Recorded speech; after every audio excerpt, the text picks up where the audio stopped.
अस्सलाम वालेकुम, कैसे हैं आप लोग। ये स्क्रीन के ऊपर एक तस्वीर देख रहे हैं जिसे देखने के बाद हर आंख जो है वो नम हुई।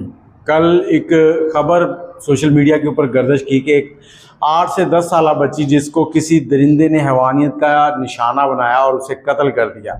लेकिन अब जब पुलिस की तफ्तीश मुकम्मल हुई है तो कहानी ने दूसरा रुख दिखाया है। इसमें पुलिस को जब मौके पर लाश मिली है गन्ने के खेत से, तो पुलिस ने उसकी इन्वेस्टिगेशन की तो उसमें कुछ चीज़ों को मशकूक पाया गया। जबकि उसकी वालदा ने एक एफआईआर दर्ज करवाई थी कि वो 3 बजे के करीब घर से 50 रुपये लेकर कोई चीज़ लेने गई थी।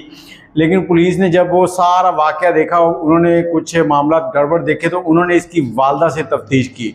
जब पुलिस ने थोड़ी सी कोई सख्ती की है तो इसकी वालदा जो है वो फटी है और उसने बताया कि उसने दूसरी शादी करने के लिए अपनी ही बेटी के सर में डंडे मार मार कर उसको मार दिया। आज मुझे इंतहाई दुख के साथ ये बताना पड़ रहा है कि माँ इस तरह की भी हो सकती है। कहते हैं कि माँ के पाँव के नीचे तो जन्नत होती है, तो इस माँ के लिए आप क्या कहेंगे। अल्लाह पाक इस बच्ची की मग़फ़िरत फरमाए और इसके दर्जात बुलंद करे।